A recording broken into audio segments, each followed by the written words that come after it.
Hi, I'm Kevin Roberts and welcome to my show.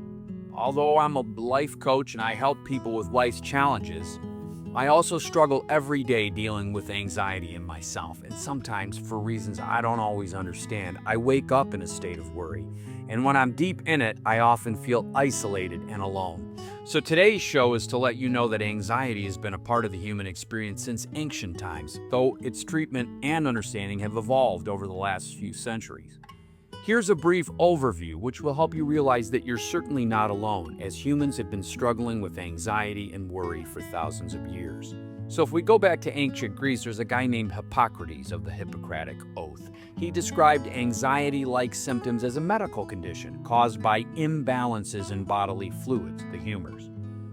Seneca, a Roman philosopher, linked anxiety to excessive worry about the future.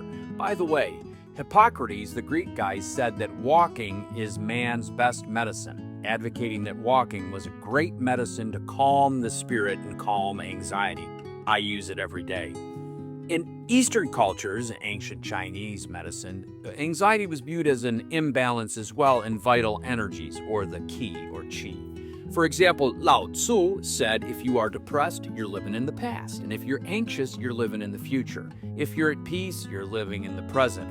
It's an easy thing to say, but hard to put into practice. Ideas about anxiety are really easy. Ancient wisdom, though, suggests if you want to deal with your anxiety, look to the body. The body knows what the mind needs to hear. That's what Lao Tzu said. By the way, right now, please take a second if you're enjoying this video to subscribe, like, and share. I really thank all of you for your support.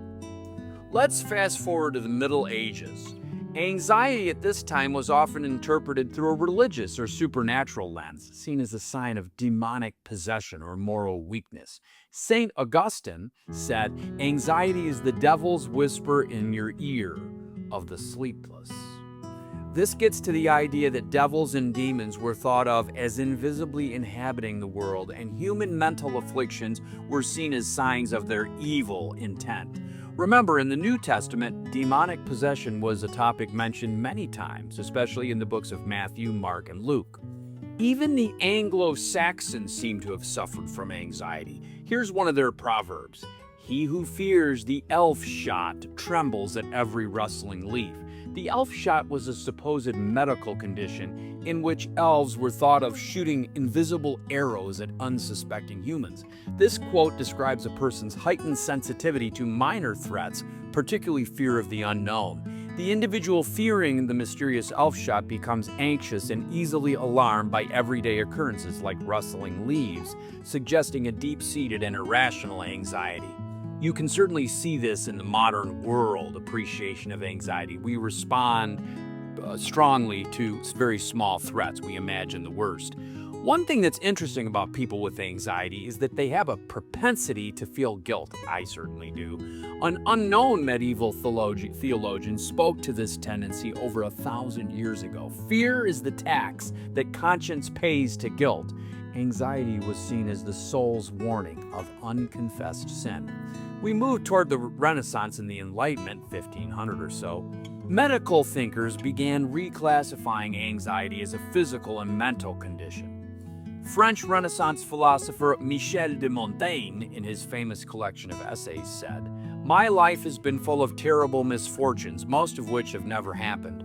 So 500 years ago, this guy got to the heart of the matter, that for people with anxiety, suffering is worrying about things not likely to happen, but we suffer with them anyway in the present. Robert Burton, an Englishman, in his The Anatomy of Melancholy, 1621, discussed fear and sorrow as symptoms of melancholy. Here's a great quote from his book. "He that fears the suffering already suffers what he fears." As the world started to industrialize a few hundred years after this, we started to get the modern epidemic of stress. The Industrial Revolution certainly contributed to this. This led to what we could call medicalization. Anxiety was recognized as a condition often called neurasthenia, nerve weakness, and nervous exhaustion. And eventually, by the 20th century, early 1900s, we get Freud in psychoanalysis. Freud introduced the term anxiety neurosis. separating it from other mental illnesses. Between the 20s and the 50s, we get a psychological school of thought called behaviorism. Psychologists like John B. Watson and B.F. Skinner studied anxiety as a learned response. Skinner viewed the situation this way: the environment shapes behavior. What we call anxiety is simply a set of responses reinforced by negative consequences. Now, by the 1950s, the pharmaceutical industry paved the way for biological advances. We discovered benzodiazepines, one of the examples is Valium, and eventually specific serotonin reuptake inhibitors like Prozac. These things revolutionized treatment. In the 1980s, the medical manuals had general anxiety disorder, panic disorder, and PTSD. By the way, I have generalized anxiety disorder. In the last 2 decades, neuroscience and genetic research has pointed to brain mechanisms. For example, a hyperactive amygdala is linked to threat detection, so we overreact to neutral stimuli. The prefrontal cortex is implicated in what is called weak top-down regulation, the inability to calm the amygdala.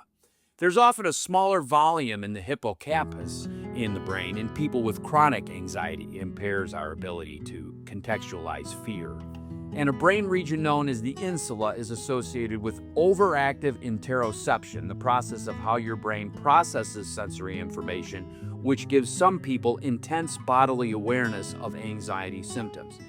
There are also many neurotransmitters implicated. GABA, low levels of this reduce inhibition linked to panic disorders. Serotonin is involved in but not well understood. Serotonin dysregulation affects mood and threat appraisal. SSRIs like Prozac target this. CRH, corticotropin-releasing hormone, drives overactivation, leading to chronic stress and anxiety.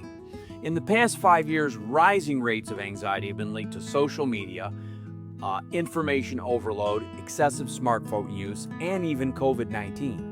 There has also been more of a focus on holistic approaches like increased focus on mindfulness, therapy like CBT, cognitive behavioral therapy, and lifestyle changes alongside with medication. Anxiety is shifted from mystical explanations to a well-studied medical and psychological condition reflecting broader changes in science and society. Today, it's recognized as a common but treatable mental health issue, and it's one that I struggle with every day in myself and my coaching clients. There is no one-size-fits-all approach.